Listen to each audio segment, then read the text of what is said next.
నాయక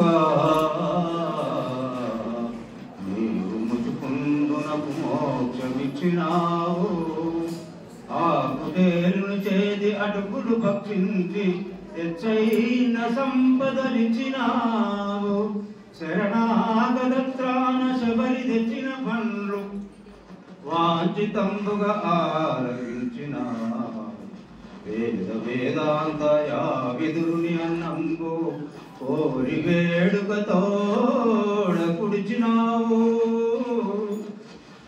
జానకీనాథని దాస జనుల ఎండ్ల తులసితలమైన నీ జీవ తృప్తి నందు అచ్యుతానంద గోవింద హరిముకుంద రామతారక దశరథ రాజతనయ హరి సభకు నమస్కారం. వేదిక పెద్దలందరికీ కూడా సాష్టాంగ ప్రణామం. ఈరోజు స్వామివారి 13వ వార్షికోత్సవం జరుపుకున్నందుకు చాలా సంతోషం. స్వామివారి ఇప్పుడు కూడా మాకు అందుబాటులో ఉండి రాత్రి ఎవరిని కూడా ఆయన స్మరించుకుంటూ వారి అడ్డుదాడలో నడుచుకుంటూ ఆయన ఎప్పుడు కూడా ధ్యాన పద్ధతులను మౌనాన్ని ఎక్కువ చాతుర్మాసాలు ధ్యాన పద్ధతిలో ఉండుకుంటూ మౌనంలో ఉండుకుంటూ ఒక ఆత్మబోధను ఎక్కువ చేసుకుంటూ హృదయ భాషతోనే ఆయన ఎక్కువగా ఉండేది అన్నట్టు. హృదయ భాష అంటే ఇప్పుడు భగవంతుతో సాక్షాత్ కన్సల్టేషన్ గా ఉండేటటువంటిది. ఆయన ఎప్పుడు కూడా ఈ 40 రోజులు ఎక్కడ ఉన్నా కానీ ధ్యానం ధ్యానం ధ్యానం ధ్యానం అనుకుంటేనే 24 గంటలు ధ్యానంతో ఉండండి. ఎక్కువ స్పీచ్లు కానీ ఇవేది కానీ చెప్పబోయేది ఏదో కూర్చొని 10 మంది కూర్చొని పరమాత్మ యొక్క దివ్య జ్ఞానాలను కూడా చెప్పేవారు కానీ ఇలాంటి మైకులు పట్టుకొని ఇంకొక సభలో ఇటువంటి ఉపన్యాసాలు ఇచ్చేవారు కాదు. వారి ఉన్న శక్తి అంతా కూడా వారి లోపలి అమోఘమైనటువంటి శక్తి దాగి ఉన్నది. ఆయన చూసే సార్లు మన ఆయన మందరికి కొన్నిసార్లు మన కార్యక్రమాలను కూడా సక్రమంగా జరుపుకునేటువంటి ఆయన అలాంటి వాక్శుద్ధి గలటువంటి మహానుభావుడు జగన్నాథ స్వామి. అందుకొరకు ఎప్పుడు కూడా ఆయన పలకరించి మా గ్రామాల కూడా రావడం అందరినీ కలుసుకుంటూ ఆయన ఉన్నటువంటి 300 గ్రామాలు కూడా ఎప్పుడు కూడా సంచరిస్తూ అందరి బాగోగులు తెలుసుకుంటూ సమాజ సేవ కొరకు అమోఘమైనటువంటి కృషి చేసినటువంటి మహానుభావుడు. మరి ఆయన చెప్పినటువంటి విద్యలు ఏంటంటే ఎక్కువ శాతం భగవంతుని ఆహ్వానించడు స్మరించుకుంటూ ముందుకుంటూ మా కార్యక్రమాలు చేసుకోవాలి. అయ్యా మేము వ్యవసాయస్తులు కదా వ్యాపారస్తులు కదా సామాన్యంగా పల్లెల్లో ఉండేటోళ్ళందరూ కూడా వ్యవసాయస్తులు వాళ్ళకు మేము ఎక్కడ చేయగలుగుతాం ఈ భగవన్ నామస్మరణ అనే విషయాన్ని కూడా వాళ్ళు చెప్పేది. కబీర్ దాస్ గారి భాషలు కామ్ కంటే రహో నామ్ చెప్తే రహో నాయన అన్నాడు. మీరు నాగలుగుతులు కూడా వ్యాపారం చేసుకుంటూ ఉద్యోగాలు చేసుకుంటూ ఎవరి కార్యక్రమాలు వాళ్ళు చేసుకుంటూ కూడా పరమాత్మ యొక్క నామస్మరణ చేసుకుంటూ ఉండొచ్చు. దానికి చక్కటి అవకాశం ఉన్నది. అందుకొరకే కలియుగంలో మనకి ఇచ్చినటువంటి చక్కటి అవకాశం ఏ యుగంలో లేనటువంటి అవకాశం మనకి ఇచ్చింది. పూర్వకాలంలో కృతాయుగం త్రేతాయుగం మరి ద్వాపరయుగం వీళ్ళందరూ కూడా చాలా కష్టతరమైనటువంటి సాధన ఉండే వారికి మరి తపస్సులు కానీ యజ్ఞయాగాదులు కానీ అర్చనలు కానీ ఈ 3 యుగాల్లో అట్లా ఉండే. మరి కలియుగానికి ఎందుకో పరమాత్మ మనకు ఒక చక్కటి అవకాశం ఇచ్చిండు. కలవు సంకీర్ణ కేశవం నువ్వు ఏ యజ్ఞయాగాదులు తపస్సులు ఎక్కడ పోయేది లేదు. నువ్వు ఎక్కడ ఉంటే అక్కడ ఎప్పుడు కూడా మనం నామస్మరణ చేసుకుంటూ కూడా ఆయనను ధ్యానించుకుంటే కార్యక్రమాలను ఎదుర్కొంటే తప్పకుండా మీరు సక్సెస్ అవుతారని స్వామి వారి యొక్క ఎప్పుడు పవిత్రమైనటువంటి వాక్కులు చెప్పుకుంటూ మమ్మల్ని అందరినీ ఆ తోవలో నడిపించుకుంటూ మనమొక్కరే తరించుకోకుండా భగవద్గీతతో ప్రచారంలో ఈ ప్రజలంతా కూడా తరింపజేయాలనేటువంటి భగవద్గీత యొక్క కృష్ణ పరమాత్మ చెప్పినటువంటి ప్రతి ఒక్క విషయాన్ని కూడా అందరికీ పూసకొచ్చినట్టు సందేశాలు ఇచ్చుకుంటూ అందరినీ కూడా భగవంతుని వైపు మళ్ళీ అనేటువంటి ఉద్దేశము స్వామివారి యొక్క. కాబట్టి వారి యొక్క ఉద్దేశానుసారమే మేము కూడా ప్రతి గ్రామంలో తిప్పుకుంటూ పరమాత్ముడు ఇచ్చినటువంటి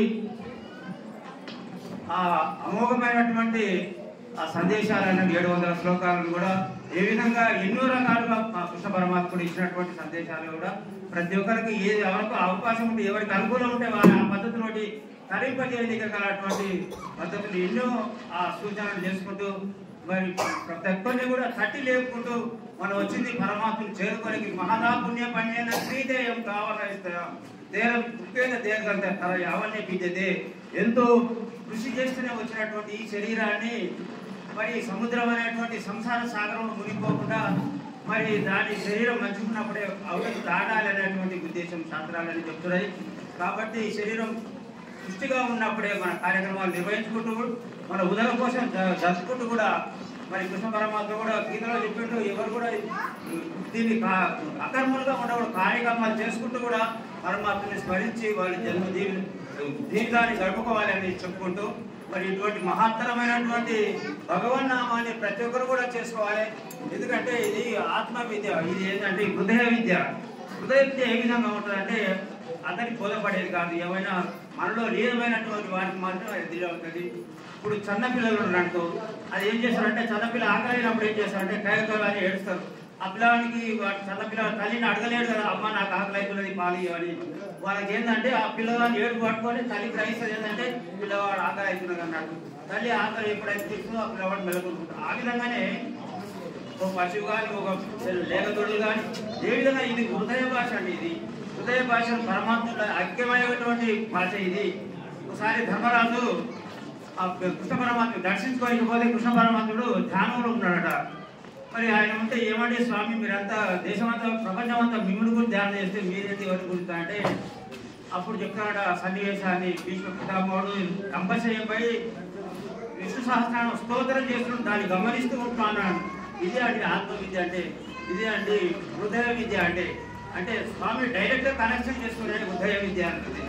ఈ హృదయ విద్యలో చాలా ఆర్తైనటువంటి వాడు మహానుభావుడు మన జగన్నాథ స్వామి.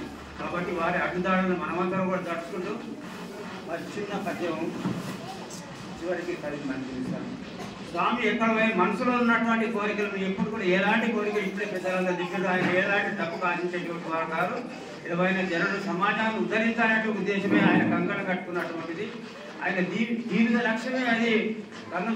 నేను ఒక్కరి బాగుపడేది కాక ప్రపంచాన్నంతా సమాజాన్నంతగా బాగుపడతారనే ఉద్దేశంతో స్వామివారు ప్రతి ఒక్కరిని తట్టుకుంటూ భగవన్నారం స్నానం తప్పకుండా చేయాలి అనేటువంటి విధేయంతో చెప్తులు. ఆ విధంగా మదిలోని కోరికలు మాని ఎల్లప్పుడూ ఆత్మానుభూతిని అనుభవించు, సుఖ దుఃఖములు రెండునొకటిగా భావించి రెండు మనస్సుతో నిలిచియుండు, తన యందు దాగిన తత్వంబు బోధిస్తూ అజ్ఞాన జనులను ఆదుకొనసు, సత్కర్మలను చేయు సద్భావమును కలిగి యజ్ఞయాగాదుల ఆచరించు. అన్ని జీవులలోనను ఆత్మ ఒకటే అనుతు జీవహింసను పాపి అనవరతము. అట్టి స్వామి జగన్నాథును అనుదినంబు స్తుతించుకుందును భక్తి మీర. జై శ్రీరామ్. అన్నగారు గంటంతరపడి మాట్లాడే శక్తి ఉంది కానీ నేనేమనలేదు కానీ సమయం మీరే గుర్తించండి అన్న. మొత్తం పైన సమయానుకూలంగా ముగించారు. ఇంకా ఇక్కడ కార్యకర్తలు చాలా గొప్ప గొప్ప వాళ్ళు ఉన్నారు.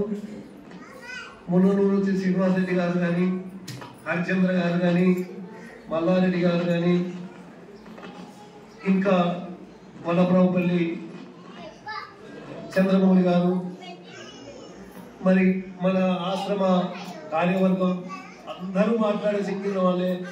అంతానం అయ్యప్పడి గారు, వీళ్ళంతా గొప్ప గొప్పగా మాట్లాడే వక్తలు అందరికీ ఒకసారి పాదాభివందనాలు తెలియజేస్తున్నారు.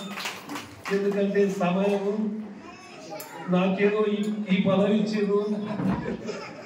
12 అయ్యింది. ఇప్పుడు వేదిక మీద ఉన్నటువంటి వాళ్ళు మళ్ళా కొడుకోరు. మనం అయితే మళ్ళీ ఒకసారి ప్రతి నెల 24వ తేదీన ఆశ్రమంలో కార్యక్రమాలు జరుగుతూ ఉంటాయి. మనం అందరం మాట్లాడుకుంటూ ఉంటాం.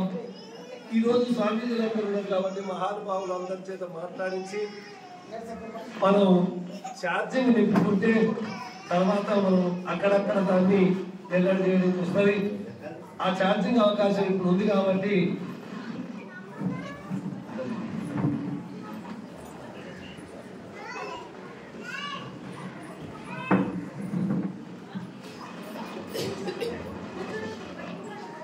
ఇప్పుడు మీరందరూ అన్నిలా భావించకుంటే వేదికపై ఉన్న వాళ్ళకు మాత్రమే అవకాశం ఇస్తాం. ఇంకేమైనా సమయం చూసుకుంటాం. కానీ ఇప్పుడు శ్రీ శ్రీ శ్రీ పరమాత్మానంద స్వామి వారు, గంగాపురం ఆశ్రమం స్వామీజీలు వాళ్ళు అనేకంగా కార్యక్రమాలు నిర్వహిస్తూ దేశవ్యాప్తంగా తిరుగుతున్నారు. ఎంతో వేల మందికి జ్ఞానోదయాన్ని కలిగింపజేస్తున్నారు.